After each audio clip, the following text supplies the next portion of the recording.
தமிழ்நாடு அரசு அலுவலக உதவியாளர்கள் மற்றும் அடிப்படை பணியாளர்கள் மாநில மைய சங்கத்துடைய மாநில செயற்குழு கூட்டம், அனைத்து இணைப்பு சங்க தலைவர்கள் கூட்டம் இன்று புதுக்கோட்டை மாவட்ட கூட்டரங்கில் மாநில தலைவர் எஸ். மதுர் அவர்கள் தலைமையில் நடைபெறுகிறது. இக்கூட்டத்தின் வாயிலாக தமிழக அரசுக்கு நாங்கள் வைக்கின்ற கோரிக்கை, மீண்டும் பழைய ஓய்வூதிய திட்டத்தை வழங்க வேண்டும். அரசு பணியிடங்களை தனியார் மயம் ஒப்படைக்கக்கூடாது. குறிப்பாக ஊராட்சி, பேரூராட்சி, நகராட்சி, மாநகராட்சி பணிபுரியக்கூடிய அனைத்து துப்புரவு பணியாளர்களையும் மீண்டும் அரசு பணியாளராக அறிவிக்க வேண்டும். பல்நோக்கு மருத்துவமனை பணியாளர்கள், பண்ணை பணியாளர்கள் அனைவரும் சுமார் 15 ஆண்டு காலமாக பணியாற்றி வருகிறார்கள். இவருடைய பணி பொதுமக்களுக்கு மிகப்பெரிய ஒரு மகத்தான பணியாக இருக்கிறது. தொடர்ந்து நாங்கள் கோரிக்கை வைத்து வருகிறோம். இவரை விரைவாக அரசு ஊழியர்களாக அறிவிக்க வேண்டும். அடுத்ததாக நகராட்சி, மாநகராட்சி, பேரூராட்சி, ஊராட்சியிலே பணிபுரிகின்ற 12,527 ஊராட்சியில் பணியாற்றுகின்ற மேல்நிலை நீர்த்தேக்க தொட்டு இயக்குபவர்கள் சுமார் 90,000 பேர் இன்றைக்கு பணியாற்றிக் கொண்டிருக்கிறார்கள். இதில் 47,000க்கும் மேற்பட்டவர்கள் 2005க்கு முன்பாகவும் 2005க்கு பின்பாக 30,000 பேரும் பணியாற்றி வருகிறார்கள். இவர்கள் அனைவரையும் காலமுறை ஊதியத்தில் கொண்டு வருகிறோம் என பலமுறை வாக்குறுதி அளித்து சட்டசபையில் பேசிய பின்னும் இவரை இன்னும் அரசு ஊழியராக அறிவிக்கப்படவில்லை. விரைவாக அரசு ஊழியராக அறிவிக்கப்பட வேண்டும். ஊராட்சி, நகராட்சி, பேரூராட்சி, மாநகராட்சி பணியாற்றுகின்ற அலுவலக உதவியாளர்கள், துப்புரவு பணியாளர்கள், இரவு காவலர்கள் போன்ற பணியாளர்களை 3 அரசாணைகள் மூலமாக தனியார் மயம் ஒப்படைக்கப்பட்டிருக்கிறது.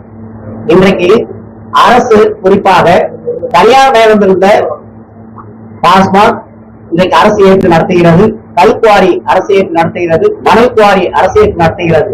ஆக தனியார் மயம் இருந்ததெல்லாம் அரசு ஏற்று நடத்துகின்ற போது அரசு நடத்தியிருந்த அரசு பணியாளர் இருந்த இவர்களெல்லாம் இன்றைக்கு தனியார் மயம் ஒப்படைப்பது கொடுத்த வாக்குறுதிக்கு மாறானதாக இந்த கூட்டம் கருதுகிறது. எனவே முதலமைச்சர் அவர்கள் கருணை உள்ளத்தோடு இதனை பரிசீலிக்க வேண்டுமாய் நாங்கள் கேட்டுக்கொள்கிறோம். அதுபோல கல்வித்துறை, பொது நூலகத்துறை, காவல்துறை, ஆதி திராவிட நலத்துறை, பழங்குடியின நலத்துறை, பிற்பட்டோர் நலத்துறை, மிகவும் பிற்பட்டோர் நலத்துறை போன்றவற்றில் 5 ஆண்டுகளுக்கு முன்பாக துப்புரவு பணியாளர்களாகவும் சமையலாகவும் பணியாற்றுபவர்கள் இன்றைக்கு தனியார் மயமாக ஒப்படைக்கப்படுகிறது. இன்னும் அவர்கள் ஏற்கனவே அரசு வாக்குறுதி கொடுத்த போல 5 ஆண்டுகள் பணி முடித்தால் இவர்களை பணி நிரந்தரம் செய்யப்படும் என்று அறிவித்தார்கள். எனவே மாண்புமிகு தமிழக முதல்வர் அவர்கள் எங்களுக்கு ஒரே வாய்ப்பு 8ஆம் வகுப்பு தேர்ச்சி அல்லது 10ஆம் வகுப்பு தேர்ச்சி அற்றவர், இவர்களுக்கு ஒரே வாய்ப்பு வேலைவாய்ப்பு அலுவலகம் தான். இந்த வேலைவாய்ப்பு அலுவலகம் தமிழகம் முழுவதும் உள்ள அனைத்து மாவட்டங்களில் லட்சக்கணக்கான இளைஞர்கள் வேலைக்காக காத்திருக்கிறார்கள். இந்த காத்திருக்கின்ற இளைஞருக்கு வேலைவாய்ப்பு அளிப்பதன் மூலம் இந்த தேர்தலில் அவர்கள் வாக்கு அளிப்பதற்கு ஒரு ஏதுவாக இருக்கும் என்பதையும் இந்த கூட்டத்தின் வாயிலாக மாண்பு தமிழக முதல்வர் நாங்கள் தெரிவித்துக் கொள்கிறோம்.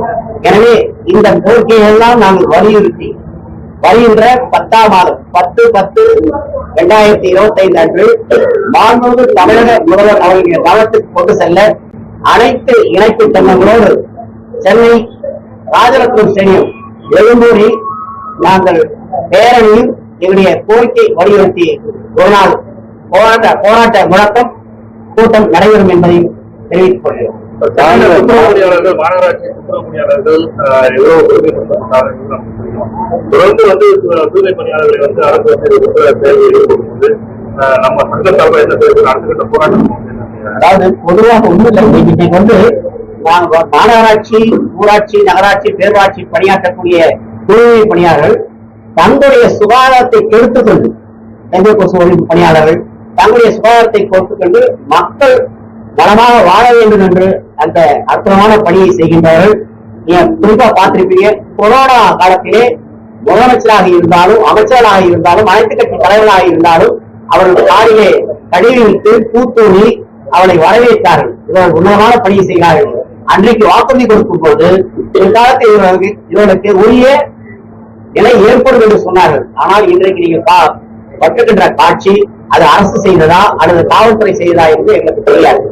ஆனாலும் அரசின் கவனத்திற்கு கொண்டு வந்திருக்கிறோம்.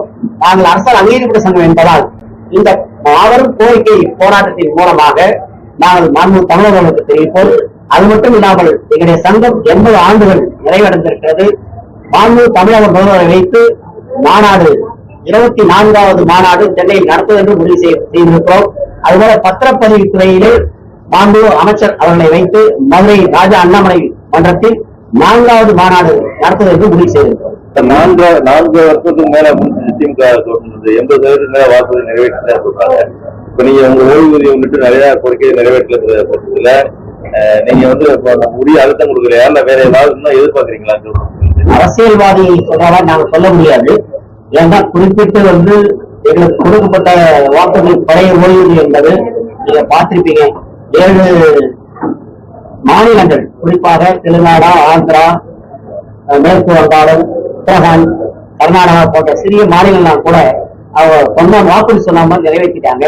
ஆனா தமிழக முதலமைச்சரை கடந்த நாங்க 25 நாட்கள் முன்பாக நேரில் சந்தித்தோம்.